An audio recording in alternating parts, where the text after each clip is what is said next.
Nós vamos estudar hoje a lição 5. Essa é a nossa lição de hoje. Vamos. Deus é santo, é o título. É um dos atributos de Deus, não é? Nossa leitura textual está aqui. No final a gente deve ler também. Mas destaca nessa leitura Deus dizendo que Ele é o Senhor, que Ele é santo e que nós devemos ser santos. Como objetivo na área do conhecimento, nós temos aqui compreender em que consiste a santidade de Deus. E na área prática, achei interessante o pastor Orlando pregando nos 150 anos dos batistas brasileiros, né, aqui no Brasil, e ele focando, enfatizando isso, né? O batista é alguém que não só tem ortodoxia, quer dizer, tem conhecimento, tem teologia, mas tem ortopraxia. Né? Ele coloca em prática, ele busca viver aquilo que conhece da palavra de Deus. Então aqui está a ortopraxia, a prática. Aceitar o desafio de viver a vida cristã de forma santa. E o assunto então é esse. Está lá no versículo 45. Sede santos, porque eu sou santo. Então vamos lá ao primeiro ponto. Santidade. A condição do relacionamento com Deus. Temos isso aqui em Levíticos capítulo 11, 44 e 45. Porque eu sou o Senhor vosso Deus, portanto santificai-vos e sede santos, porque eu sou santo. Deixa eu colocar aqui, adiantar aqui, é esse texto aqui. Vamos dizer junto? Que é o mesmo do texto áureo. Porque eu sou o Senhor vosso Deus, portanto santificai-vos e sede santos, porque eu sou santo, e não vos contamineis com nenhum animal que rasteja sobre a terra. Levíticos 11, 44. Então, motivos para Israel buscar uma vida santa, primeiramente é esse motivo, o caráter de Deus. O caráter de Deus é santo. Então, Israel, povo que Deus resgatou do Egito, conhecemos a história, Deus mesmo formou aquele povo através de Abraão, Isaac, Jacó, de uma forma milagrosa, operou maravilhas, resgatou do Egito. Ele está dizendo, eu sou o seu Deus. Eu resgatei você. Você é meu. Né? Fui comprado. Você foi comprado. Cidinha estava brincando com o José Fernando agora há pouco, porque estavam falando um casal, uma coisa de amor assim, né? De casal, né? E a Cidinha falou, é verdade, né, Carminha? Ele comprou, como é que é? Assinou, pagou e comprou? Hã?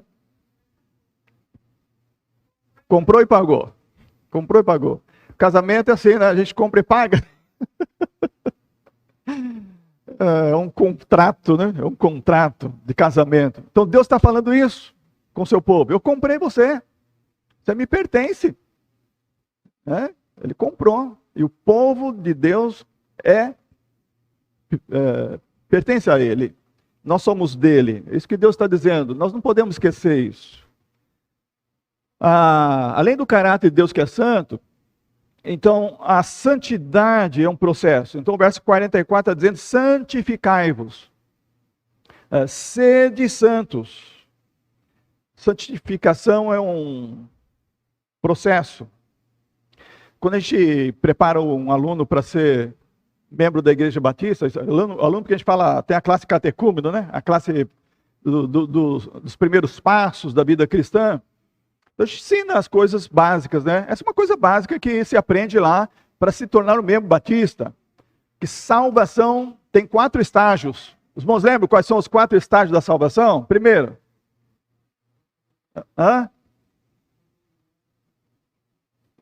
Faz parte, o arrependimento faz parte desse estágio, né? São 4 palavrinhas-chave. Vamos relembrar?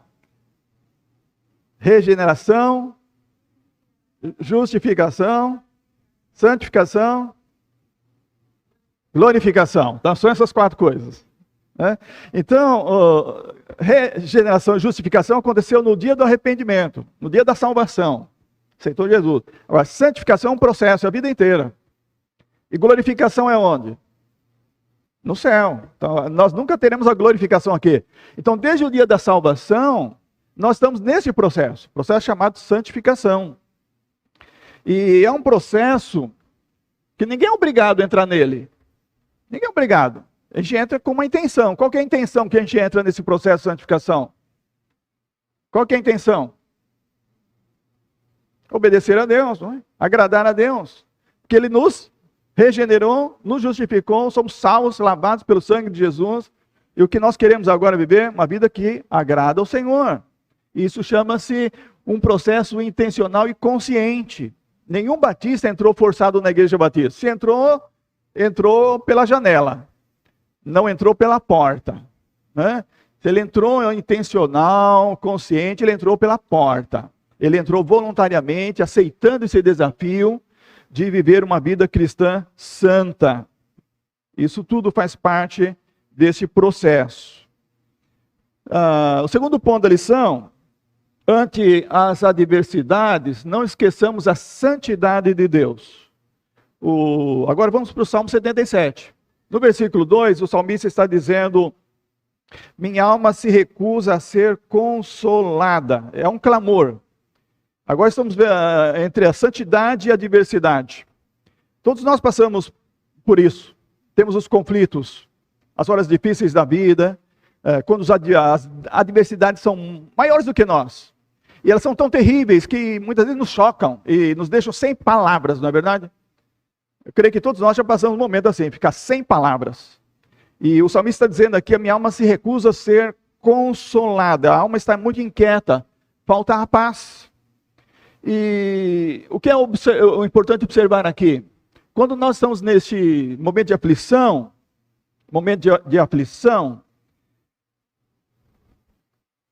em meio às aflições, nós geralmente esquecemos da santidade de Deus. Esse que é o problema. Nós ficamos olhando para dentro.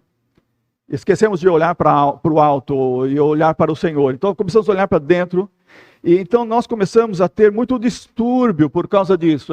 Isso é chamado aqui pelo autor da lição convulsão emocional, ou seja, uma baderna interior, uma revolta interior, um distúrbio emocional. Porque em vez de olhar para o Senhor, nós nos esquecemos do Senhor e olhamos somente para dentro de nós.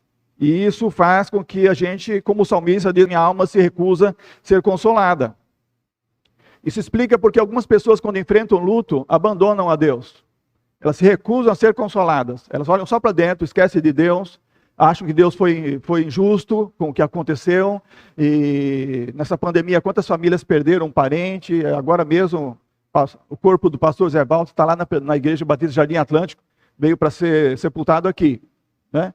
Então, quantos pastores, amigos meus, ele foi meu aluno no seminário, jovem ainda, bem mais jovem que eu, né? Quantos passando por isso, durante esse ano de pandemia, esse tempo de pandemia, a gente vê pessoas que não querem ser consoladas, se recusam e se revoltam contra Deus. Então, isso é o típico de uma pessoa que, quando enfrenta uma aflição, se esquece de Deus. Não compreende quem é Deus, que Deus é santo. E então, nesse estado de aflição, acontece uma coisa maldita, porque esse tipo de aflição que paralisa o coração, que paralisa a alma, é uma coisa maldita, isso é um pânico infernal. Eu falando para quem já enfrentou luto, né, Cidinha, a gente conversa sobre isso, como ela enfrentou luto também, e eu lembro de momentos meus que eu tinha a impressão que eu ia pisar no abismo, ia afundar sem parar. Eu só não afundava porque eu buscava o Senhor e clamava o Senhor. Eu não me esquecia do Senhor. A oração me sustentou. Mas então dá para perceber que algumas pessoas se deixam cair. E em vez de buscar o Senhor, se entregam a esse tipo de pânico que paralisa e submerge profundamente na insanidade. Então aí a pessoa, como o Rubem Alves, nosso aqui no Brasil, se tornou ateu depois que ficou viúvo. O famoso Rubem Alves, né? Respeitado, admirado por tantos crentes. Eu fiquei decepcionado quando soube da história dele. Aprecio os livros dele ainda. né? Mas ele se tornou um ateu. Não sei se já se regenerou de novo, né? Então isso pode acontecer com uma pessoa como Rubem Alves, um dos homens mais cultos do Brasil, um dos teólogos, escritores mais conhecidos no Brasil. Então não é porque falta cultura, irmãos, não é porque falta conhecimento. Isso depende de a pessoa, na hora da aflição, ao aproximar de Deus, ou ela se afasta de Deus. Então o que nós precisamos? Em tempos assim, mantém meus olhos atentos, diz o salmista. Estou perturbado, estou tão perturbado que não consigo falar. Então, mas ele está lembrando de Deus. Ele está falando com Deus. O salmo é uma oração, é um canto, está cantando a Deus, mas é uma oração. Então o que nós precisamos num tempo como esse? Não perder o foco. Não perder o foco. O foco é enxergar Deus mesmo no meio da aflição. Enxergar Deus no meio do pânico, do coração que não consegue falar, mas enxergar Deus, clamar ao Senhor. Então, o que ele faz aqui, algumas perguntas angustiantes. Então, o que aconteceu? Ele não perdeu o foco. Mesmo na aflição, o foco ainda é fazer perguntas, Senhor. Como o irmão Nilson estava falando aqui ontem no culto, né, dos jovens, né, por quê, abrindo entendendo as oportunidades. Então, o salmista também está falando, Senhor, rejeita para sempre, não será mais favorável. Verso 7. O seu amor cessou para sempre, verso 8. Acabou sua promessa para todas as gerações, verso 8. Deus esqueceu-se de ser compassivo, verso 9. Na sua ira encerrou suas ternas misericórdias. Então, na tremenda adversidade que está atravessando, mesmo perturbado, ele não perde o foco. Está conversando com Deus. Está conversando com Deus. São perguntas angustiantes, mas, além disso, o Salmo mostra que o salmista se volta para o Senhor, ele se volta para Deus e alcança respostas. Alcança respostas, do verso 10 ao 13, nós temos, assim como aquelas perguntas eram eloquentes, retóricas, as respostas são muito mais, levam um grande aprendizado. Primeiro, então eu digo, este é o motivo da minha agonia. A mão direita do Altíssimo mudou. Então ele percebe que a mão de Deus está no controle. Recordarei os feitos do Senhor. Sim, eu me lembrarei das tuas maravilhas da antiguidade. Então recorde tudo que Deus fez. Tudo que Deus fez na história do povo. Deus sempre cuidou. A sua mão direita sempre esteve no controle. E Deus nunca abandonou o seu povo. Lembra aquelas perguntas? O Senhor abandonou? Não, Deus não abandona. Também meditarei em todas as tuas obras. Então, quando a gente está passando momentos assim, a gente tem que lembrar tudo que Deus já fez na nossa vida. O problema de muitos crentes é que eles esquecem quem eles eram e quem eles se tornaram em Cristo Jesus. Se esquece tudo que Deus fez na sua vida. Basta vir uma aflição, esquece tudo. E aí esquece de Deus. Então, não podemos esquecer. Nós precisamos meditar nas obras de Deus, como o salmista diz aqui no verso 12. E no verso 12 também, precisamos ponderar, precisamos refletir sobre esses feitos poderosos. O que ele fez?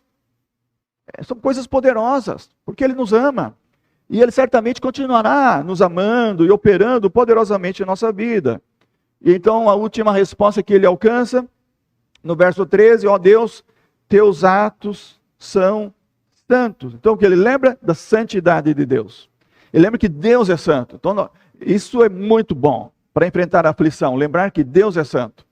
Deus não é injusto. Deus não é infiel. Né? Deus não vai esquecer. Deus é santo. Então lembrar da santidade de Deus, que é um dos atributos. Nós já estudamos aqui quantos atributos de Deus nesse trimestre. Lembra? Atributo que a gente estudou. Onipotente. Semana passada, onisciente e onipresente. Agora, santidade é outro atributo de Deus. Então, nós estamos vendo aqui que é atributo de Deus ser santo. Ele é santo. Essencialmente santo. E então nós podemos, diante das inquietações, diante da paralisia emocional, que quer nos derrubar num precipício maldito, infernal, nós devemos nos voltar para Deus e ter essas mesmas respostas, recordando o que Deus já fez em nossa vida, meditando em todas as suas obras em nossa vida, ponderando isso, refletindo sobre isso, lembrando que Deus é santo, seus atos são santos. Se Ele permitiu a sua vida passar por isso, é porque Ele é santo. Não duvide. Ele tem propósito nisso. Ele tem propósito nisso. Só precisamos aprender. Como o salmista aprende, a duras penas, mas aprende. E ele alcança essas respostas. Porque os atos de Deus são santos. A santidade de Deus, outro tópico da nossa lição. A santidade de Deus realça sua bondade por pecadores. Verso 14 ao verso 20. O versículo-chave que nós temos aqui é o 14 e o 15. Onde Deus, como supremo e santo, continua fazendo maravilhas, intervindo bondosamente na vida de homens pecadores, na história de homens pecadores. Porque todos somos pecadores. Então, o que realça aqui é a bondade de Deus. Deus é santo e Ele manifesta a sua bondade intervindo na nossa vida e na nossa história. Isso é grandeza e santidade. A grandeza e a santidade de Deus. E o que ela faz dentro de nós? Nos enche disso, dessas duas coisas, temor e reverência. O que ajuda o crente a passar pela aflição, sem blasfemar, sem se deixar precipitar no abismo maldito, é o temor e a reverência. Quem mantém a temor e a reverência a Deus, sempre irá vencer qualquer aflição. Porque ele sabe que Deus é santo, que Deus é grande, e ele nunca será decepcionado. O salmista canta que o Deus supremo e santo faz maravilhas e intervém bondosamente na vida e na história de homens pecadores, versos 14 e 15. E o salmista fala aqui depois sobre tempestades, como Deus usa as tempestades, os trovões, os raios, né? Eu acho que uma coisa que mete medo em todo mundo que não tem temor de Deus é uma tempestade violenta, raios. Estava vendo um meteorologista falando essa semana sobre o mapa de raios. Então, agora eu não sabia, mas tem até o mapa de raios, a previsão de onde o raio vai cair. Quando o Martinho Lutero se converteu, ele estava andando com um colega dele no campo e começou uma tempestade, daquelas terríveis. E um raio caiu do lado e matou o seu companheiro. E ele sobreviveu. E ele tomou aquilo como sinal que Deus amava a ele, Lutero, e daquele dia em diante ele dedicou a sua vida a Deus. Daí que veio a reforma, irmão. Tudo aconteceu porque ele viu a mão de Deus livrando ele do raio. O raio caiu, matou o seu companheiro ao seu lado. E ele sobreviveu. Falou, entendeu? Deus tem um propósito na minha vida.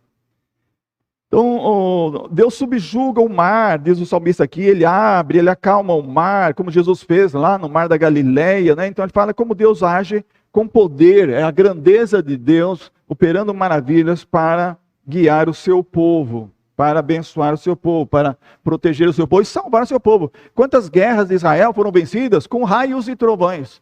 Né? Bom, trovão vem depois do raio, né?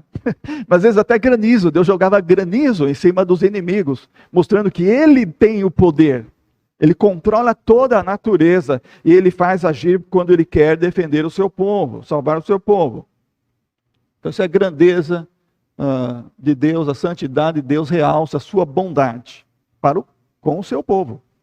Depois o próximo ponto que nós temos é a santidade, uma herança a ser deixada a nossos filhos. Então vamos para o Salmo 78.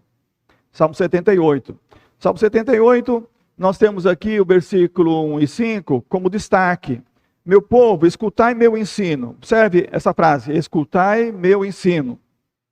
Inclinai os ouvidos às palavras da minha boca. Porque ele estabeleceu um testemunho em Jacó e instituiu uma lei em Israel. Preste atenção nessa frase final do verso.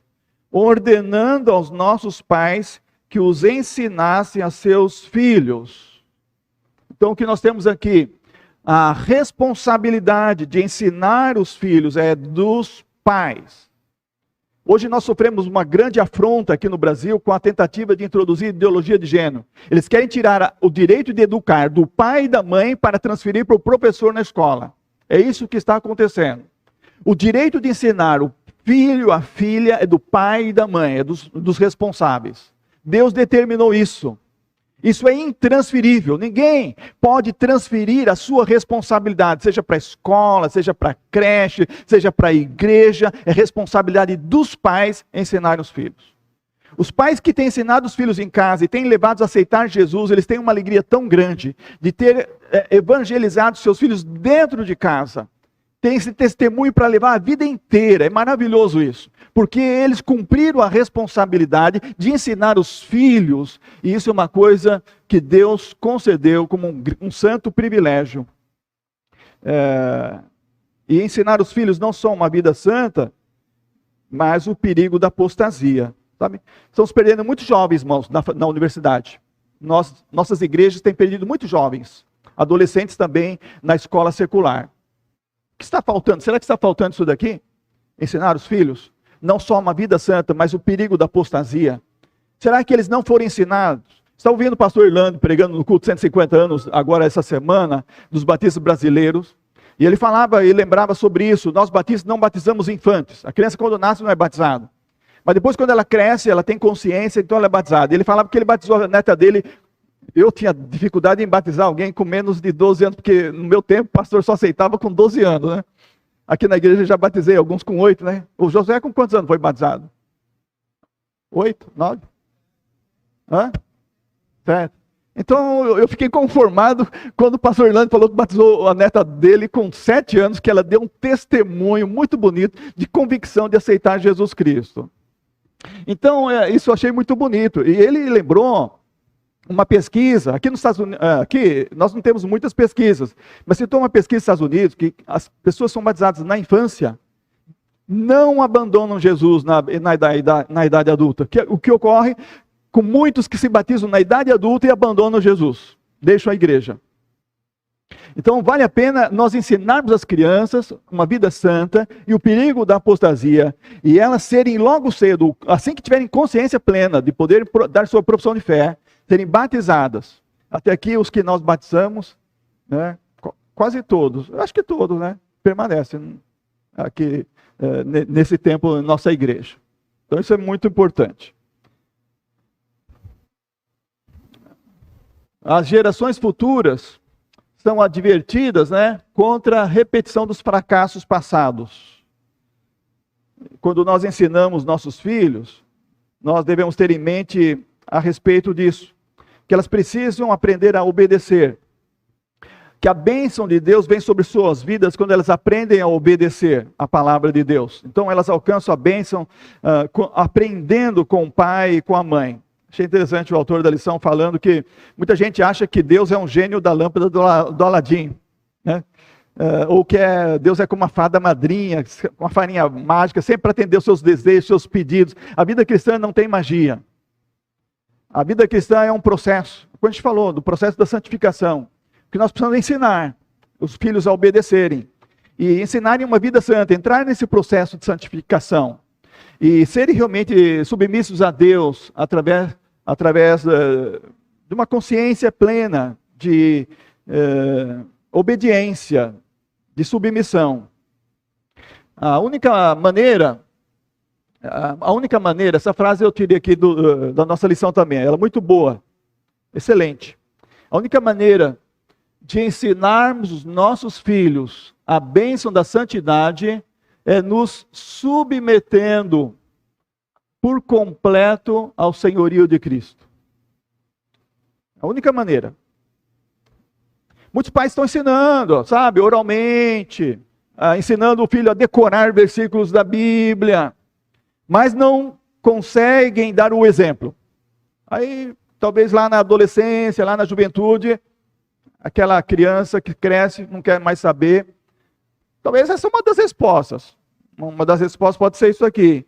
A vida do pai ou a vida da mãe não foi uma bênção em santidade. O filho tem coisas lá, meu pai é um hipócrita, minha mãe é uma falsa, na igreja é uma coisa, aqui em casa é outra. Entendeu? A criança percebe isso. Adolescente, então, nem se fala. Então, nós precisamos não só ensinar nossos filhos, mas nós precisamos dar exemplo de que nós mesmos nos submetemos por completo ao Senhor Jesus Cristo. E nós vivemos uma vida santa. Isso é que impacta uma criança. Isso que impacta um adolescente. Porque é o efeito. É o efeito. É o efeito da vida santa. Você gosta de viver com uma pessoa que tem uma vida santa. Por quê? Porque aquilo tem um efeito bom na sua vida. Você tem um amigo que tem uma vida santa, você gosta de estar com ele, por quê? Porque aquilo tem um efeito bom na sua vida. Você tem um parente que tem uma vida santa, você gosta de visitar a casa daquele parente, porque ele tem uma vida santa, aquilo impacta beneficamente sua vida. Agora, você vive com uma pessoa que não tem uma vida santa, aquilo impacta negativamente, malignamente, a vida da pessoa. E isso é muito importante. Santidade não se ensina com palavras, mas com uma vida santa. Temos que ensinar então nossos filhos sobre ser santo. Primeiro, precisamos ensiná-los a que coloquem a sua confiança em Deus. Que eles aprendam como nós confiamos em Deus, que eles aprendam também a confiar em Deus. Que a sua força lá de dentro do coração, ela seja canalizada, seja dirigida para o Senhor que fez os céus e a terra. E tenha uma confiança firme. Precisamos ensinar nossos filhos a serem gratos. Há quantas pessoas, a maioria das pessoas que a gente observa pelo comportamento, pelo agir, pelas atitudes, são pessoas que não são gratas. Não é verdade? Quanta ingratidão nesse mundo. Quanta ingratidão. É o que mais a gente vê. É o que mais a gente sofre. A gente faz uma coisa e nem gratidão tem. Se bem que como cristãos a gente aprende que a gente tem que fazer as coisas, fazer o bem, não importa quem, que estamos fazendo isso como para o Senhor, nós não fazemos as coisas para esperar gratidão das pessoas. Mas gratidão é uma coisa importante no nosso relacionamento com Deus, em termos de vida santa, em termos de exemplo para os nossos filhos, e eles devem aprender a serem gratos a Deus, eles devem aprender a serem gratos porque são felizes graças a Deus. Eles precisam aprender a agradecer primeiramente quando estão orando, não ficar só pedindo. Eles precisam lembrar tudo que Deus já fez no passado, está fazendo na vida da família, do pai, da mãe, e da igreja, enfim, no nosso tempo presente. Precisam lembrar disso e serem gratos. Nós precisamos aprender isso e ensinar isso aos nossos filhos. Reforçar isso. E ensinar nossos filhos a guardarem os mandamentos de Deus. E guardar aqui como melhores traduções já traduz para o português, né? Observar, praticar os mandamentos de Deus. Então, quando nós praticamos os mandamentos de Deus, nós estamos obedecendo a Deus. Nós estamos no caminho da santidade, quando nós estamos obedecendo. E o outro ponto, a santidade combate a amnésia espiritual. A vida de santidade combate a amnésia espiritual. O que é amnésia? É uma doença, né? Esquecimento. Então esquece, começa a esquecer as coisas. Então, na vida espiritual também tem esse negócio aí. O Salmo 78, o salmista está falando sobre não ter amnésia, né? Ter uma boa memória, uma vida de santidade.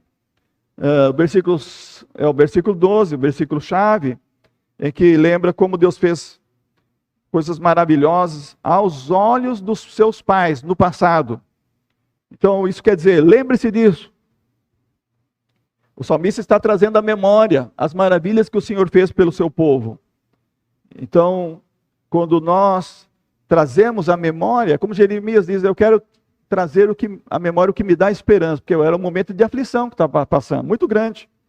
Era tempo do cativeiro, terrível, da Babilônia, que o irmão Nilton falou ontem com os jovens aqui no culto. Terrível que foi. O pior momento da história de Israel. O pior foi bem depois com os romanos, né? Destruição de Jerusalém, mas aquele foi um dos piores momentos da história do povo de Israel. Mas o salmista está dizendo, eu vou trazer à memória o que o Senhor fez. Então o que é isso? Saber reconhecer Saber reconhecer, saber identificar o que Deus fez. Quando nós reconhecemos o que Deus fez, as coisas grandes que Deus fez na nossa vida, isso evita que a gente erre no caminho. A santidade de Deus é conhecida por suas ações. A santidade de Deus, quando nós vivemos a santidade de Deus, quando estamos nesse processo de santificação, nós experimentamos os mesmos frutos que o salmista experimentou nesse salmo.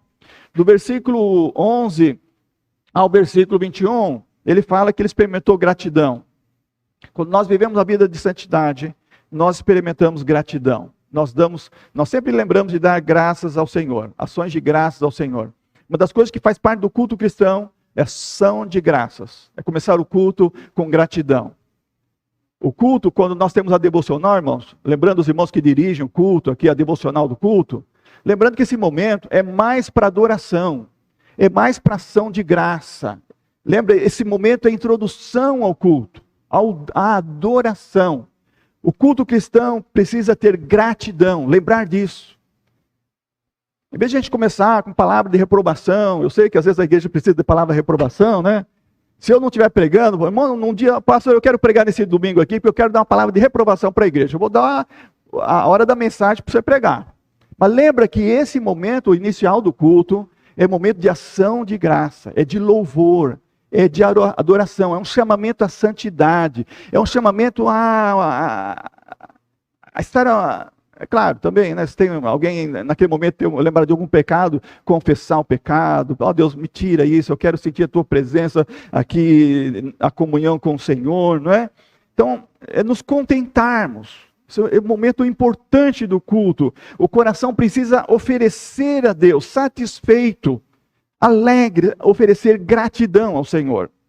Segunda coisa que o salmista experimenta na vida de santidade é confiança. Fé ou confiança. Então, trazendo à memória o que Deus fez, ele se enche de mais confiança. Porque ele sabe, eu posso confiar no meu Deus. Ele já fez isso por mim. Olha, aquela vida, aquele momento da vida, eu passei por aquele momento, ele me ajudou. Então, enche de mais confiança.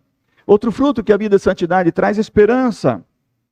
Com tudo isso, o salmista então tem um horizonte melhor. Eu posso confiar, eu tenho esperança que o Senhor está e Ele estará comigo e as suas misericórdias não irão se afastar de mim. Ele abriu os céus para descer maná para o povo lá no deserto. Ele vai me suprir o pão de cada dia amanhã e Ele vai cuidar de todas as coisas. Isso é esperança. Quando vivemos uma vida de santidade, nós temos esperança. Sabemos que Deus está conosco e aquilo que Ele nos dá é sem arrependimento. A sua graça e sua misericórdia é fonte da nossa esperança. Vamos em frente. Outro fruto é isso, restauração. Do verso 31 ao 35, quando o povo entra nos seus descaminhos por causa da aflição, então ele passa pelo arrependimento e ele volta novamente ao Senhor, isso chama restauração. Então, santidade proporciona restauração para aquele que se desvia. E ele entende que Deus é santo e ele consegue olhar novamente para Deus, saber, não, realmente Deus é santo, Deus é fiel, Ele é perfeito, Ele está cuidando da minha vida, eu fui um tolo em me afastar do Senhor, eu volto agora novamente, isso é uma questão de sobrevivência. E outro fruto, o quinto fruto é sabedoria. Verso 36 ao 66, olhando para o passado, ele aprende, isso é sabedoria. Aqui na lição o autor traz uma frase muito conhecida, né? Uma pessoa inteligente aprende com seus erros. Como é que diz o ditado popular sobre isso? Errar é humano. Não, errar uma vez é humano, errar duas vezes é burrice. É isso que eu queria. Então a gente tem que tomar cuidado com os erros do passado. Né? Então essa frase diz... Qual é essa outra que você está falando, irmão Zé Fernando? Errando que se aprende. Errando que se aprende. Então essa frase aqui, uma pessoa inteligente aprende com seus erros. Uma pessoa sábia aprende com os erros dos outros. Ela nem precisa errar. Ela não precisa errar, porque ela é sábia. Uma pessoa sábia olha o que o outro fez e deu errado. Fala, puxa, isso aqui eu tenho que guardar. Eu não preciso passar por essa experiência. Isso é sabedoria. É sabedoria. Então o salmista O salmista está falando aqui sobre os erros do passado do Israel, ingratidão, idolatria, apostasia, tanta coisa. Aí eu me lembrei de 1 Coríntios 10, que o apóstolo Paulo faz um relato, um resumo de tudo isso do passado. 1 Coríntios capítulo 10. Portanto, meus irmãos, não quero que ignoreis que nossos antepassados estiveram todos debaixo da nuvem, todos passaram pelo mar. Em Moisés, todos eles foram batizados na nuvem e no mar, todos comeram do mesmo alimento espiritual, todos beberam da mesma bebida espiritual, porque tinham a sede saciada pela rocha espiritual que os acompanhava, e essa rocha era Cristo. Olha que bonito, né? Todos participando, todos participando desse alimento espiritual, dessa bebida espiritual, e era Cristo que estava ali alimentando eles. Entretanto, diz o verso 5, entretanto, Deus não se agradou da maioria deles, e por isso os seus corpos ficaram espalhados pelo chão do deserto. Esses fatos ocorreram, olha o que Paulo diz, como exemplo para nós. Então isso é sabedoria. Olhar os erros do passado, aprender com esses erros, para não passar pela experiência. Então ele fala, como exemplo para nós, a fim de que não cobicemos o que é ruim, como eles fizeram. Não vos torneis idólatras, diz o verso 7. Verso 8, não nos entreguemos à imoralidade, verso 9. Não devemos pôr à prova a paciência de Cristo. Verso 10, não vos entregueis à murmuração. Verso 11, tudo isso lhes aconteceu como exemplo, e foi escrito como advertência para nós. Sobre quem o final dos tempos já chegou. Assim, aquele que julga estar em pé, diz o verso 12, cuide-se para que não caia. A gente lembra muito desse versículo, né? Quem está em pé, olha, cuide que não caia. Mas isso tudo está falando sobre sabedoria. Aprender com os erros que já foram cometidos no passado por outros, no caso aqui o povo de Deus, para que nós continuemos de pé. E Paulo termina com o verso 13. Não vos sobreveio tentação que não fosse comum aos seres humanos. Então Deus é fiel, porque Ele não deixa que ninguém passe uma tentação além do que possa suportar. Juntamente com a tentação, Ele permite uma porta de escape, e nós podemos realmente nos tornar pessoa sábia, aprendendo. Não apenas uma pessoa inteligente que aprende com seus erros, uma pessoa sábia que aprende com os erros dos outros, para que a sua vida seja mais produtiva em santidade. Produzo esses frutos: gratidão, fé ou confiança, esperança, restauração, sabedoria. Vamos ao último ponto. Já estamos chegando ao final da lição. Os desígnios de Deus são santos. Aqui Salmo 78, do verso 67 ao 72. Aqui fala dos planos de Deus, são perfeitos. Ninguém pode frustrar nenhum plano de Deus. São incompreensíveis, porque nossa mente humana, a gente não consegue compreender os planos de Deus, os desígnios de Deus, são insondáveis. E, sobre tudo isso, o maravilhoso é que Deus nos trata, neste plano maravilhoso que tem, com graça e misericórdia, mesmo sendo nós pecadores, mas pecadores resgatados por Jesus Cristo, lavados pelo sangue de Jesus Cristo, que entramos pela justificação e regeneração como parte da família de Deus, como membros da família de Deus. E agora experimentamos essa graça e misericórdia, porque tudo é dele, por ele e para ele. Por isso nós damos glória a ele eternamente. Vamos fazer uma breve aplicação. São vários pontos. A lição realmente dá 2, 3 sermões, dá para dividir e pregar uma série de mensagens sobre esse texto aqui. Por exemplo, primeiro, Deus é santo, Ele requer que o nosso viver seja de forma santa. Amém? Santidade é a condição do relacionamento com Deus. Você quer um relacionamento com Deus? Lembre-se disso. Santidade é a condição. Santificação é um processo que todo salvo busca de modo intencional e consciente. Ninguém é obrigado. Às vezes alguns irmãos ficam falando comigo, pastor, fulano, sobre membresia, né? Não, cada um que entra na igreja tem que vir voluntário, ninguém deve ser pressionado, né? Quem entra, às vezes alguém entra, fica um domingo, 2 e volta. Eu não pressiono ninguém, irmão, sabe por quê? Eu aprendi que santificação é um processo intencional. É um processo consciente, ele é voluntário. A igreja que cresce assim é uma igreja mais feliz, mais coesa, mais unida, mais forte. Não adianta obrigar as pessoas a serem membros, ficar na igreja, entrar na igreja. Não dá bons resultados. As pessoas realmente têm que entrar consciente. Entrar nesse processo consciente. Ao enfrentar adversidades, focamos na santidade de Deus. Isso nos ajuda a evitar o distúrbio emocional. Então lembra disso aí também. Não esqueça isso. Foca em Deus. A grandeza e a santidade de Deus nos enche de temor e reverência. Então, sempre desenvolva esse temor no coração. Temor no coração. Porque Deus é bom, nós somos pecadores, nunca esqueça, nós somos pecadores. Nós precisamos da misericórdia de Deus.